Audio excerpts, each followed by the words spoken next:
Price the Lord. കർത്താവിന്റെ അതിപരിശുദ്ധ നാമത്തിൽ രാജൻ സാമുവേൽ ഇതിൽ ശബ്ദം മലയാള മീഡിയയിൽ കൂടി നിങ്ങളോട് അല്പസമയം ചെലവിടുന്നത് ഓർത്ത് ഞാൻ ദൈവത്തിന് സ്തോത്രം ചെയ്യും. ദൈവത്തിന്റെ നാടായ കേരളത്തിന്റെ ഇന്നത്തെ അവസ്ഥ എന്താണ്? COVID-19 എന്നതായ മഹാമാരി ഇന്ന് ദേശനിവാസികളെ തകർക്കും തരിപ്പടമാക്കിക്കൊണ്ടിരിക്കുന്നതായ ഒരു വാർത്തയാണെന്ന് ലോകം മുഴുവനും കേട്ടുകൊണ്ടിരിക്കുന്നത്. പോകട്ടെ, ഈ ഉത്ര കേസ്, സ്വന്തം ഭാര്യനെ വിഷപ്പാമ്പ് കൊണ്ട് കൊന്നതായ സംഭവം നമ്മുടെ കേരളത്തിലാണ് നടന്നിരിക്കുന്നത്. ഏറെ നമുക്ക് പറയുവാനുണ്ട്. ഇത് മാത്രമല്ല, സ്വന്തം ഭാര്യയെ കൂട്ടുകാർക്ക് കൈമാറി കൊടുത്ത്, കാശ് മേടിച്ചിട്ട് കൈമാറി കൊടുത്ത് സ്വന്തം ഭാര്യ വന്നിട്ട് 5 വയസ്സ് തന്റെ സ്വന്തം മോന്റെ മുമ്പിലായിട്ട് പീഡിപ്പിക്കുന്നതായ, ബലാത്സംഗം ചെയ്യുന്നതായ സംഭവം നമ്മുടെ കേരളത്തിലാണ് ഉണ്ടായത്. അത് ഏതാണ്ട് വർഷങ്ങൾ മുമ്പേ നടന്നതല്ല, ഇപ്പോൾ ഈ 2020 ഈ മെയ് ജൂണിലൊക്കെയാണ് നടന്നുകൊണ്ടിരിക്കുന്നത് നമ്മൾ കാണുന്നു. അത് മാത്രമല്ല, വീട്ടമ്മയെ തലക്കിട്ടടിച്ച് കൊന്നതായ സംഭവം നമ്മുടെ കേരളത്തിലാണ്. കാട്ടാനയ്ക്ക് വെടിമരുന്ന് കൊടുത്ത് കൊന്നത് കേരളമാണ്. ഇങ്ങനെ ഓരോ സംഭവങ്ങളും നമ്മൾ കേരളത്തിൽ കണ്ടുകൊണ്ടിരിക്കുന്നു. അതുകൊണ്ട് നമ്മുടെ ദൈവത്തിന്റെ നാടെന്ന് പറയുന്നതായ നമ്മുടെ കേരളത്തിന്റെ അവസ്ഥ എന്താണെന്ന് ഇന്ന് അല്പസമയം നിങ്ങളോട് ഞാൻ പറയുവാനാണ് ഈ വേദിയിൽ ഞാൻ വന്നിരിക്കുന്നത്. കർത്താവിന് മഹത്വം. Praise the Lord. അഴലേറും ജീവിതമരുവിൽ നീ തളരുകയോ ഇനി സഹജേ? അഴലേറും ജീവിതമരുവിൽ നീ തളരുകയോ ഇനി സഹജേ? നിന്നെ വിളിച്ചവനുള്ളയുള്ളോർ കണ്ണിൻ മണി പോലെ കാത്തിടുമേ.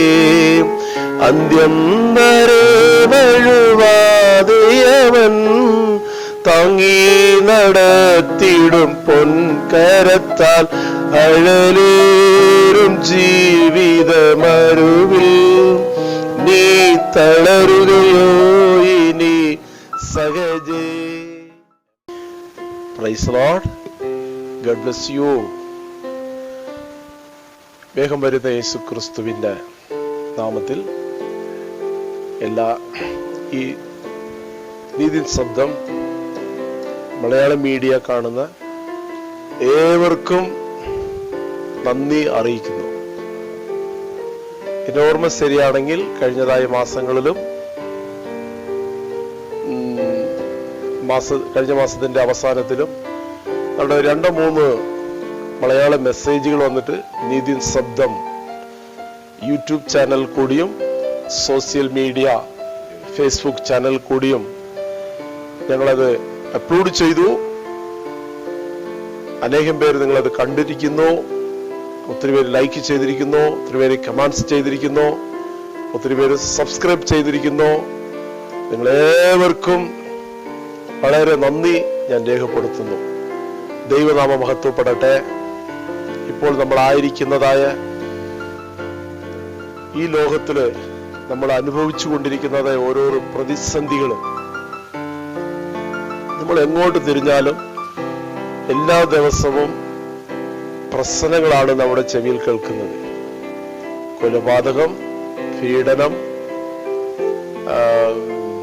ബലാത്സംഗം, മദ്യപാനം, ഈ മാരകമായ രോഗങ്ങള്, ആക്സിഡന്റുകള്, കുടുംബത്തിൽ തമ്മിൽ വഴക്ക്, രാഷ്ട്രീയ പോരാട്ടം, സാമ്പത്തിക പ്രതിസന്ധികള്, ഒത്തിരി നമ്മള് കേൾക്കുന്നതായ വാർത്തകൾ എല്ലാം നമ്മളെ ഒരു സങ്കടത്തിലോട്ട്, ബുദ്ധിമുട്ടിലോട്ട് നയിക്കുന്നതായ വാർത്തകളാണ് നമ്മൾ കേട്ടുകൊണ്ടിരിക്കുന്നത്. നമുക്കെല്ലാവർക്കും ഭയങ്കര ഒരു ആഗ്രഹമുണ്ടായിരുന്നു. നമ്മുടെ മക്കളെല്ലാം പഠിച്ച് അവർ പുതിയ ക്ലാസ്സിലോട്ട് പോകണം, കോളേജിൽ അവർ പോകണം, അവർ പഠനത്തിന് ശേഷം അവർ ജോലിയിലാകണം, അവർക്കൊരു വിവാഹം ചെയ്തു വെക്കണം, എന്നെല്ലാം നമുക്ക് മനസ്സുകൊണ്ട് ഭയങ്കര ആഗ്രഹങ്ങളുണ്ടായിരുന്നു. പക്ഷെ അതെല്ലാം ഇന്ന് തകർന്നു പോയി. പിള്ളേർക്ക് പഠിക്കാൻ പറ്റുന്നില്ല, കോളേജിൽ പോകാൻ പറ്റുന്നില്ല, വിവാഹം ചെയ്യുവാൻ കഴിയാത്ത ഒരു അവസ്ഥ, സാമ്പത്തിക ബുദ്ധിമുട്ടുകള്, നമുക്കൊന്നും ഒരു സ്റ്റെപ്പ് എടുത്തൊന്നും ചെയ്യാൻ പറ്റാത്ത ഒരു സാഹചര്യമാണ് ആയിക്കൊണ്ടിരിക്കുന്നത്. നമ്മൾ ഇന്നും ഒന്ന് ചിന്തിച്ച് കുടുംബക്കാരും സഭക്കാരും അല്ലെ ഭാര്യ ഭർത്താവ് മക്കളെല്ലാവരും കൂടിയിരുന്ന് ഇങ്ങനെ നമ്മളൊരു ആർഗ്യുമെന്റ് ചെയ്യും, നാളെ നമുക്ക് ഇങ്ങനെ ചെയ്യാം. പിറ്റേ ദിവസം വന്നിട്ട് അതെല്ലാം തകർന്നു പോകുന്ന ഒരു അവസ്ഥയാണ്. ഇപ്പൊ നമ്മളെ വന്നിട്ട് ഈ ലോകത്തിലെ ജനസമൂഹത്തിനെ ഗൈഡ് ചെയ്യുന്നതായ ഗവൺമെന്റ് ആണ്. സ്വർഗത്തിലെ ദൈവം കൃപയാൽ നമ്മളെ നടത്തുമ്പോൾ അതിനെ ഓവർടേക്ക് ചെയ്തുകൊണ്ട് നമ്മളെ വേറെ ഒരു റൂട്ടിലോട്ട് കൊണ്ടുപോകുന്നതായ ഒരു സംഭവമാണ് നമ്മൾ കണ്ടുകൊണ്ടിരിക്കുന്നത്.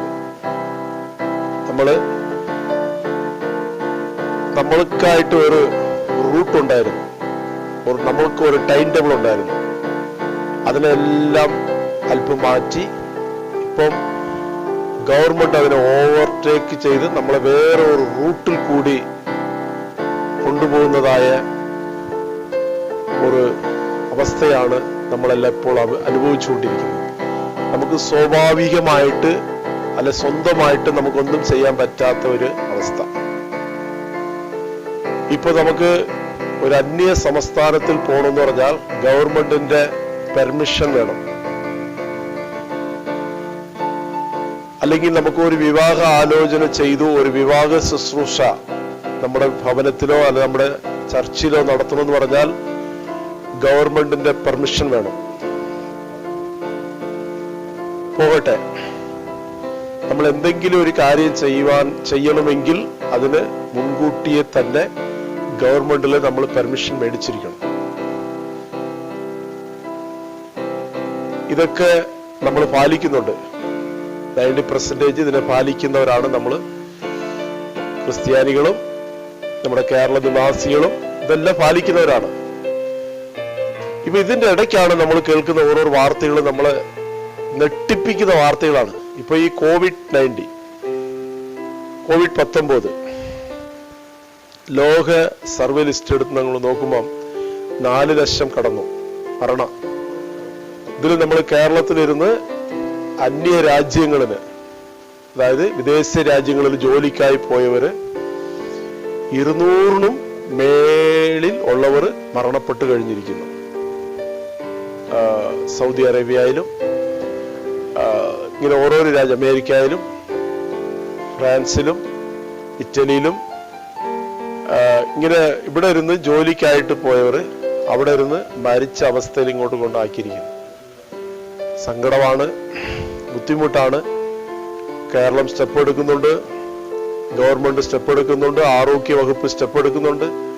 ഇതിനെ ഒന്നും പിടിച്ചു കെട്ടാൻ പറ്റാത്ത ഒരു സംഭവമാണ് ഈ കോവിഡ് മഹാമാരി എന്ന കൊറോണ എന്നതായ ഈ ഒരു വൈറസിനെ ആർക്കും സ്കാൻ ചെയ്ത് അതിന്റെ കളർ എന്താണ്, അതിന്റെ നിറം എന്താണ്, അതിന്റെ വെയിറ്റ് എത്രയാന്ന് പോലും തിരിച്ചറിയാൻ പറ്റാത്ത ഒരു വൈറസാണ്.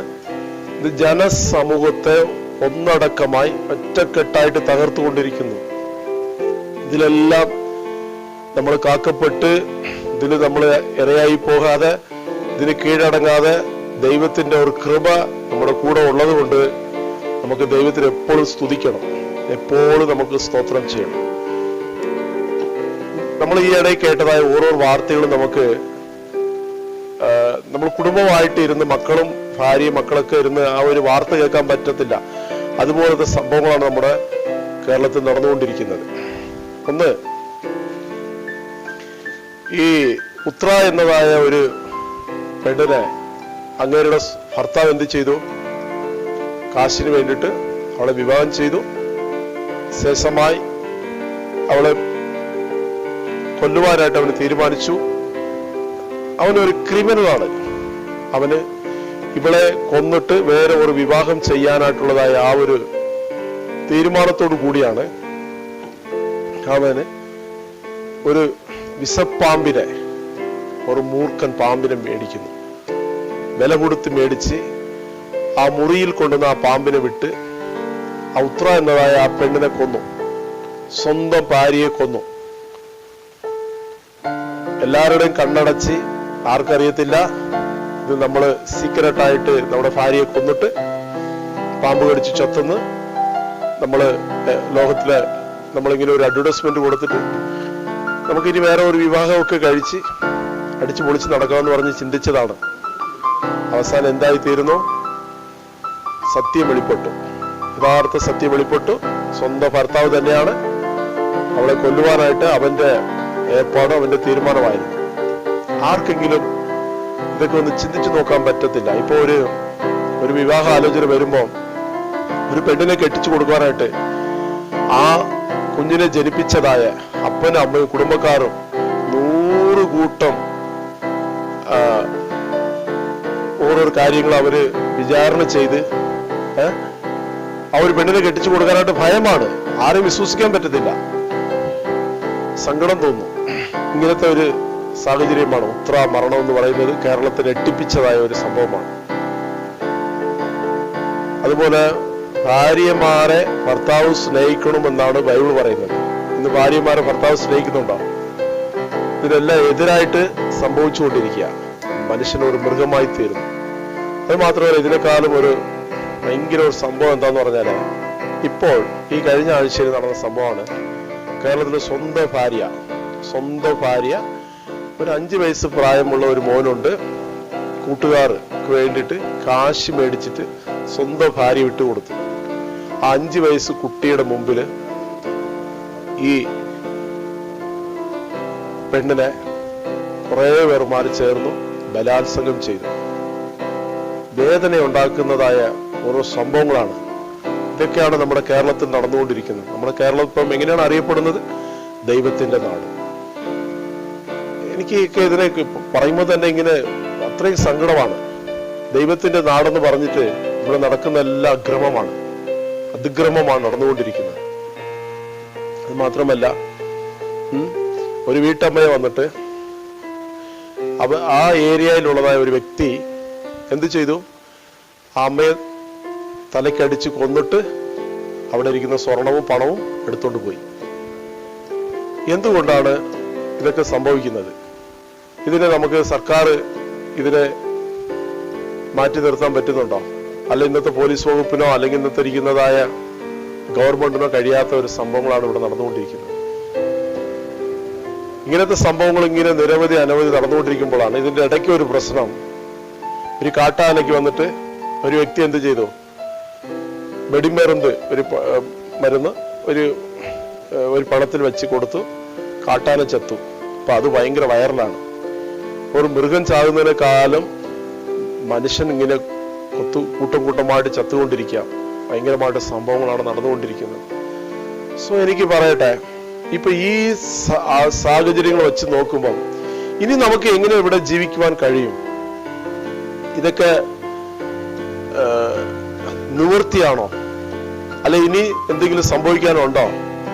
എന്താണ് എന്നൊക്കെ നമുക്ക് ഒന്ന് പഠിക്കണ്ടേ?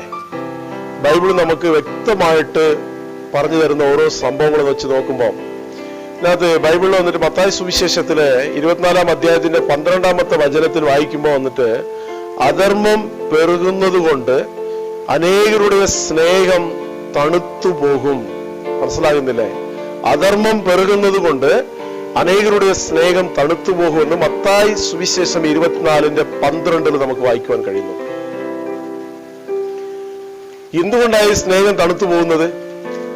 ഇവിടെ ഈ ലോകത്തിൽ അധർമ്മം പെരുകിക്കൊണ്ടിരിക്കുന്നു. അതുകൊണ്ടാണ് അനേകം പേരുടെ സ്നേഹം തണുത്തു പോകുന്നു. ഭർത്താവിനെ സ്നേഹിക്കുന്നില്ല, ഭർത്താവ് ഭാര്യനെ സ്നേഹിക്കുന്നില്ല, മക്കള് അച്ഛനെ അമ്മയെ സ്നേഹിക്കുന്നില്ല, അച്ഛനമ്മ മക്കളെ സ്നേഹിക്കുന്നില്ല, തമ്മിൽ സ്നേഹമില്ല, സ്നേഹം തണുത്തു പോകുന്നു.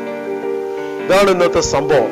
അപ്പൊ ബൈബിൾ ബേസിക് നമ്മൾ പറയുന്നതായ ഓരോ സംഭവങ്ങളുടെയും ബേസിക് അതിന്റെ ആധാരപൂർവമായിട്ട് നമുക്ക് ബൈബിൾ വചനത്തിൽ കാണുവാൻ കഴിയും. ഇവിടെ നടന്നുകൊണ്ടിരിക്കുന്ന ഓരോരോ സംഭവങ്ങളും നമുക്ക് ബൈബിളിൽ കാണുവാൻ കഴിയും. പണ്ടേ കാലത്തിൽ തന്നെ കീമോ, ക്രിസ്തുവിന് മുമ്പായിട്ട് KP, ക്രിസ്തുവിന് പിന്നിൽ എഴുതപ്പെട്ടതായ ഈ ബൈബിൾ, ഈ ഓൾഡ് ടെസ്റ്റ്മെന്റ്, ന്യൂ ടെസ്റ്റ്മെന്റ്, പഴയ നിയമം പുതിയ നിയമം എന്നതായ ഈ ബൈബിൾ എഴുതപ്പെട്ടതായ ഓരോരോ വാക്കുകളുടെ നിവൃത്തിയാണ് നമ്മൾ കണ്ടുകൊണ്ടിരിക്കുന്നത്. അതുകൊണ്ട് കേരളത്തിലിരിക്കുന്നവരും ലോകത്തിലിരിക്കുന്നതായ ഓരോരോ മനുഷ്യനായി ജനിച്ച ഓരോ വ്യക്തികളും ഒന്ന് ചിന്തിക്കണം. നിങ്ങള് ഇന്ന് സർക്കാർ വന്നിട്ട് ഓർഡർ, ആരാധനാലയങ്ങളൊക്കെ തുറക്കാം, പക്ഷെ അതിന് കുറെ നിയമങ്ങളൊക്കെ പറഞ്ഞിട്ടുണ്ട്. നിയമം പാലിക്കാം, വിഷയമൊന്നുമില്ല. പക്ഷെ ബൈബിൾ തെറ്റിച്ചുള്ളതായ ഒരു നിയമത്തിന് കീഴടങ്ങാൻ ഒത്തിരി ബുദ്ധിമുട്ടുണ്ട്. അത് നിങ്ങൾ എന്ത് പറഞ്ഞാലും ശരി, ബൈബിള് പറയുന്നതിന് എതിരായിട്ട് നിങ്ങൾ എന്തെങ്കിലും നിയമം പറഞ്ഞിട്ടുണ്ടെങ്കിൽ സത്യം പറയുവാണ്, ഞാൻ ഓപ്പണായിട്ട് പറയുന്നു, എനിക്കൊക്കെ അതിന് കീഴടങ്ങാൻ പറ്റത്തില്ല. വേണമെങ്കിൽ നിങ്ങൾ എന്നെ അറസ്റ്റ് ചെയ്തോ, അല്ലെങ്കിൽ എന്നെ കൊണ്ടുപോയി നിങ്ങൾ ജയിലിലിട്ടോ. ബൈബിള് പറയുന്നതിന് മറികടന്ന് നിങ്ങൾ എന്തെങ്കിലും നിയമം ഇവിടെ കൊണ്ട് ആക്കിക്കൂട്ടി വെച്ചിട്ടുണ്ടെങ്കിൽ അതിന് സത്യം, യഥാർത്ഥ സത്യവചനത്തിനെ കൈക്കൊള്ളുന്ന ഒരു വ്യക്തിക്ക് കൈക്കൊള്ളാൻ പറ്റത്തില്ല. ഇരുപത്താൾ ആവശ്യമാണ്. ഞങ്ങള് സഭയിൽ പാട്ടും ആരാധന വേണം. ഞങ്ങള് പ്രായമായവരും കുഞ്ഞുങ്ങളും എല്ലാവരും ഒരുമിച്ച് കൂടി ആരാധിക്കുന്നതാണ്. പക്ഷെ നിങ്ങൾ പറയുന്നതായ ചില നിയമങ്ങളൊക്കെ നിങ്ങൾക്ക് പാലിക്കുവാൻ മനസ്സുണ്ടെങ്കിലും ചില കാര്യങ്ങളൊന്നും ഏറ്റെടുക്കാൻ പറ്റത്തില്ല. അതിനുവേണ്ടി ഞങ്ങൾ പ്രാർത്ഥിക്കും. ദൈവം നോക്കിക്കോളും. ദൈവത്തിനെ എങ്ങനെ ആരാധിക്കണം, ഏത് രീതിയിൽ കൂടി ആരാധിക്കണമെന്ന് ഞങ്ങൾക്ക് ദൈവവചനം പറഞ്ഞു തരുന്നുണ്ട്. അതിനെ മാറ്റി നമ്മളെ ബൈബിളിന് വിരോധമായിട്ട് നമ്മൾ എന്തെങ്കിലും ഇവിടെ ചെയ്തിട്ടുണ്ടെങ്കിൽ പിന്നെ അത് വലിയൊരു ശാപമായി തീരും. ഒന്നാമത് ഇപ്പം ഇനി മഴ പെയ്തിട്ടുണ്ടെങ്കിൽ കേരളത്തില് പ്രളയമാവും. പിന്നെ നമ്മളെല്ലാം ഇപ്പൊ കുറെ എണ്ണെല്ലാം ദുരീശ്വരത്തിലിരിക്കുകയാണ്. ഇനി ബാക്കിയുള്ള ഇനി വെള്ളം വന്നിട്ടുണ്ടെങ്കിൽ ഇനി ഇതിനെല്ലാം പൊക്കി വലിച്ചുകൊണ്ട് എവിടെ കൊണ്ടുപോകണം? ദുരിതാശ്വാസ ക്യാമ്പിൽ കൊണ്ടുപോകണം. 2 വർഷക്കാലം നമ്മൾ അനുഭവിച്ചതല്ലേ. എന്റെ പൊന്നു മക്കളെ, നേതാക്കളെ, രാഷ്ട്രീയക്കാരെ, പോലീസ് ഉദ്യോഗസ്ഥന്മാരെ, ഗവൺമെന്റ് ഭരിക്കുന്നവരെ, ഇപ്പോൾ ആയിരിക്കുന്ന പ്രവാചകന്മാരെ, ദൈവദാസന്മാരെ, ദൈവദാസിമാരെ, അച്ഛന്മാരെ, കന്യാസ്ത്രീകളെ, നിങ്ങൾ ഇന്ന് ഒന്ന് ചിന്തിക്കണേ. അധർമ്മം പെരുകുന്നത് കൊണ്ട് അനേകരുടെ സ്നേഹം തണുത്തു പോകുന്നു. അതൊക്കെ ആയതുകൊണ്ടാണ് ഇതൊക്കെ സംഭവിച്ചുകൊണ്ടിരിക്കുന്നത്.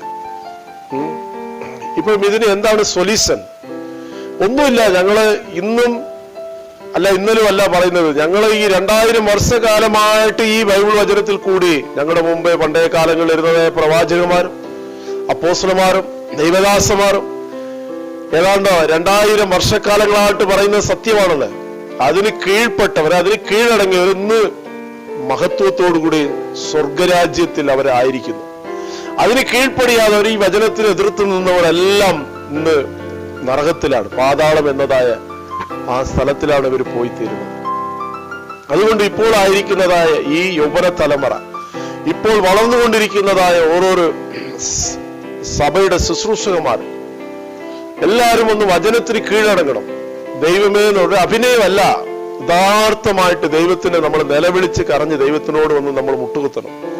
നിനിവേ എന്നതായ ആ വലിയൊരു 1,20,000 പേര് ഇരിക്കുന്നതായ ആ ഒരു ചെറിയ പട്ടണമാണ്. ആ പട്ടണത്തിൽ വന്നിട്ട് യോന പ്രവാചകൻ ചെന്ന് പറഞ്ഞു, ഈ പട്ടണം നശിക്കുവാൻ പോവാണ്. ഇവ പട്ടണം മുഴുവനും പാപം കൊണ്ട് നിറഞ്ഞു നിൽക്കുന്നു. അതുകൊണ്ട് പട്ടണം നശിക്കാൻ പോകുന്നു. ഏതാണ്ട് 3 ദിവസത്തിന് ഇത് തകർക്കപ്പെട്ടു പോകുന്നു അങ്ങേര് പറഞ്ഞപ്പോ അതിന് ഏറ്റെടുത്തതായ ആ നിനിവേ പട്ടണം, ആ പട്ടണത്തിലിരിക്കുന്നതായ ഗവൺമെന്റ് ഉദ്യോഗസ്ഥന്മാരും പോലീസ് ഉദ്യോഗസ്ഥന്മാരും അവിടെ ഇരിക്കുന്നതായ ആരോഗ്യ വകുപ്പുകാരും ഡോക്ടർമാരും അവിടെ ഇരിക്കുന്ന എല്ലാ നേതാക്കളും കച്ചവടക്കാരും കൃഷി ചെയ്യുന്നവരും കോളേജ് കുട്ടികളും കുഞ്ഞുങ്ങളും എല്ലാം തലമുറ കീഴടങ്ങി ദൈവത്തിന്റെ വചനത്തിന് കീഴടങ്ങിയപ്പം ദൈവകോപം ആ ദേശം വിട്ടുപോയി. അവിടെ ആ ഒരു നാശം ഉണ്ടായില്ല. ദൈവ മനസ്സുകൊണ്ട് അവരെ സ്നേഹിച്ചു. പാവം ഏറ്റു പറഞ്ഞാൽ മതി. ഇപ്പൊ പാവം ഏറ്റു പറയാനായിട്ട് നിങ്ങൾ എവിടെ പോയി നിങ്ങളെ പാവങ്ങൾ കൊണ്ട് കളയും? എവിടെ കൊണ്ട് കളയും? ഇതിന് എന്തെങ്കിലും സൊല്യൂഷൻ ഉണ്ടോ? ദൈവം പറഞ്ഞു, ഞാൻ തന്നെ നിന്റെ പരിഹാരം ദൈവമാണ്, യേശുവാണ്. ദ ബ്ലഡ് ഓഫ് ജീസസ്, യേശു ക്രിസ്തുവിന്റെ രക്തത്തിലാണ് നിങ്ങളുടെ പാവത്തിനെ കഴുകുവാനുള്ളതായ ആ ഒരു ശക്തി ഉള്ളത്. ഞാൻ പറയട്ടെ, ഞാൻ എന്റെ നല്ല പ്രായത്തിൽ വന്നിട്ട് ഞാൻ എന്റെ യേശുവിനെ സ്വീകരിച്ചിട്ടില്ലെങ്കിൽ സത്യം പറയുവാണ്, ഞാനിവിടെ ഒരു മദ്യപാനിയായി തീരുന്നതിനായിരുന്നു ഒന്ന്. അല്ലെങ്കിൽ ഞാനിവിടെ ഒരു മാനസിക രോഗിയായിട്ട് നടക്കും. അല്ലെങ്കിൽ എവന്റെങ്കിലും കയ്യിൽ ഞാൻ തല്ലുകൊണ്ട് ചത്തരാണ്. അല്ലെങ്കിൽ ഞാൻ തന്നെ സ്വയമായിട്ട് സൂസൈഡ്, അതായത് ആത്മഹത്യ ചെയ്ത് മരിച്ചവരായിരുന്നു. അല്ലെങ്കിൽ ഞാനും ഒരു തീരാ രോഗിയായി പോയവരായിരുന്നു. ഇതിലെല്ലാം ഞാൻ അകപ്പെടാതെ എന്റെ യഥാർത്ഥ ദൈവം എന്റെ യേശുവിനെ ഞാൻ അറിഞ്ഞതുകൊണ്ട്, യേശു എന്നെ സ്വീകരിച്ചതുകൊണ്ട്, യേശുവിനോട് ഞാൻ ചേർന്ന് നിൽക്കുന്നത് കൊണ്ട് എനിക്ക് ആ ദൈവത്തിന്റെ ആ സ്നേഹം, സമാധാനം അനുഭവിക്കുവാൻ കഴിയുന്നുണ്ട്. അതുകൊണ്ടാണ് വാടച്ചുകൊണ്ട് നമുക്കൊന്നും ഇരിക്കാൻ പറ്റത്തില്ല. സഹോദരന്മാരെ, സഹാക്കളെ, നിങ്ങളൊന്നും തെറ്റിദ്ധരിക്കരുത്. നിന്റെ ഭാര്യ, നിന്റെ അപ്പനും അമ്മയുടെയും നിന്റെ ഭർത്താവിന്റെയും ആത്മാവ് വിലപ്പെട്ടതാണ്. നീ ചത്തിട്ടുണ്ടെങ്കിൽ നരകത്തിൽ പോകും. അല്ലാതെ ഇവിടെ വേറെ ഒരു വകുപ്പൊന്നും ഇല്ല. ഇവിടെ നിങ്ങൾ ചങ്കും വീർത്ത് നടന്നിട്ട് വെല്ലുവിളിച്ചിട്ട് ഒരു കാര്യമില്ല. നരകം എന്ന് പറയുന്നത് ഭയങ്കരമായിട്ടുള്ള ഒരു സ്ഥലമാണ്. അവിടെ ഒന്നും പോകാതിരിക്കാനായിട്ട് മാനസാന്തരപ്പെടുക. കേരളത്തിൽ മാത്രമല്ല, ലോകം മുഴുവൻ ഇരിക്കുന്നതായ മലയാളികളായ ജനസമൂഹത്തോട് ഞാൻ പറയുകയാണ്, മാനസാന്തരപ്പെടുക. ഈ അവസരം നിങ്ങൾ പാഴാക്കി കളയല്ലേ. ഇന്നത്തെ കുറെ ഡ്യൂപ്ലിക്കേറ്റ് ക്രിസ്ത്യാനികളും കുറെ കള്ളപ്രവാചകന്മാർ, കള്ളപ്പാസ്റ്റർമാർ ചെയ്യുന്നതും ആക്കിക്കൂട്ടുന്നതൊക്കെ കണ്ടിട്ട് നിങ്ങളൊന്നും ഈ യേശുവിനെ തള്ളിപ്പറയല്ലേ. യേശുവാണ് ദൈവം. നമ്മുടെ കേരളം വന്നിട്ട് ദൈവത്തിന്റെ നാടെന്നല്ലേ പറയുന്നത്. ഏത് ദൈവമാണ്? അതും കൂടെ ഒന്ന് നമ്മൾ അറിയണ്ടേ. ഏത് ദൈവത്തിന്റെ നാടാ? ഇന്ന് ഓരോരുത്തരും പറയുന്നത് അവർക്ക് ഹിന്ദുക്കൾക്ക് ദൈവങ്ങളുണ്ട്, മുസ്ലിംമാർക്ക് ദൈവമുണ്ട്, ക്രിസ്ത്യാനികൾക്ക് ദൈവമുണ്ട്. പക്ഷെ ഏത് ദൈവമാണ്? ഈ കേരളത്തിന്റെ ഉടമസ്ഥൻ ആരാണ്? അപ്പൊ നമുക്ക് ഉൽപ്പത്തി പുസ്തകം വായിക്കുമ്പോൾ പറയും, ആകാശത്തെയും ഭൂമിയും ഉണ്ടാക്കുന്നത് ദൈവമാണ്. സകല മൃഗങ്ങളെയും സകല ജന്തുക്കളെയും ഉണ്ടാക്കിയത് ദൈവമാണ്. പ്രകൃതി ഉണ്ടാക്കിയത് ദൈവമാണ്. മനുഷ്യനെ ഉണ്ടാക്കിയത് ദൈവമാണ്. മനുഷ്യന് ജീവൻ കൊടുത്തത് ദൈവമാണ്. മനുഷ്യന്റെ പാപത്തിന് വേണ്ടിയിട്ട് കാൽവരി ക്രൂസിൽ മരിച്ചടക്കം പണ്ണപ്പെട്ട് മൂന്നാമത്തെ ദിവസം ഉയർത്തെളിച്ചത് യേശുവാണ്. അപ്പം ആരാണ് യഥാർത്ഥ ദൈവം? കേരളത്തിന്റെ ദൈവം യേശുവാകണം. അപ്പം യേശു കേരളത്തിന്റെ ദൈവമാണെങ്കിൽ നിങ്ങൾ ദൈവമക്കളായി തീരണം. നിങ്ങൾ ദൈവമക്കളായി തീരുമ്പോൾ കേരളത്തിന്റെ അവസ്ഥ ദൈവം മാറ്റും. സഭയുടെ അവസ്ഥ മാറ്റും. ഗവൺമെന്റിന്റെ അവസ്ഥ മാറ്റും. ദൈവത്തിന്റെ രാജ്യം ഈ ഭൂമിയിൽ വരാൻ പോകുന്നു. 1000 വർഷം യേശുവിന്റെ രാജ്യമാണ് ഇവിടെ. അതിനു വേണ്ടിയിട്ടാണ് ഇപ്പോൾ ഇരിക്കുന്നതായ ഈ ഗവൺമെന്റുകളെല്ലാം ദൈവം ഒന്ന് പണിതുകൊണ്ടിരിക്കും. ഇതെല്ലാം നീക്കപ്പെട്ടു പോകും, മാറിപ്പോകും. ഇപ്പോൾ ഇരിക്കുന്നതായ മോഡിയുടെ ഭരണം മാറും, എടപ്പാടിയുടെ ഭരണം മാറും, പിണറായിയുടെ ഭരണം മാറും, അല്ലെ ഡൊണാൾഡ് ട്രംപിന്റെ ഭരണം മാറും, ഇസ്രായേൽ രാജ്യത്തിന്റെ ഭരണം മാറും. ഈ ഭരണങ്ങളെല്ലാം മാറിക്കളിഞ്ഞിട്ട് ഇവിടെ ഒരു ഭരണകർത്താവ് വരാൻ പോകുന്നു. അത് അന്തിക്രിസ്തുവാണ്. അന്തിക്രിസ്തു വരും.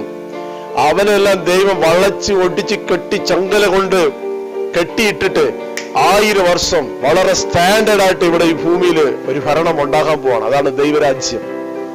Price the Lord. അത് ഈ ഭൂമിയിൽ ഉണ്ടാകാൻ പോകുന്നു. അതിനുശേഷമായി പുതിയ ആകാശം, പുതിയ ഭൂമി ഉണ്ടാകും. നിത്യതയോടുകൂടി ദൈവത്തോട് ചേർന്നിരിക്കുന്നതായ ഒരു ന്യായവിധിക്ക് ശേഷം നമുക്ക് അങ്ങനത്തെ ഒരു ജീവിതം ദൈവം വച്ചിരിക്കുന്നു. ദൈവത്തിന് വേണ്ടി നിൽക്കുന്നവർക്കും ദൈവത്തിന് വേണ്ടിയിട്ട് ജീവിക്കുന്നവർക്കും പാവം ഏറ്റുപറഞ്ഞ് വെള്ളത്തിൽ മുങ്ങി സ്നാനപ്പെട്ട് ആത്മാവ് പ്രാപിച്ച് ദൈവവചനപ്രകാരം ജീവിക്കുന്ന ഒരു വ്യക്തിക്ക് മാത്രമേ ഉള്ളൂ സ്വർഗരാജ്യം. വീണ്ടും ജനിച്ചാൽ മാത്രമേ കഴിയത്തുള്ളൂ. വെള്ളത്താലും ആത്മാവാലും ജനിച്ചിട്ടില്ലെങ്കിൽ സ്വർഗരാജ്യത്തിൽ കടക്കത്തില്ല. പൊന്നു മക്കളെ, സഹാക്കളെ, സഹോദരന്മാരെ,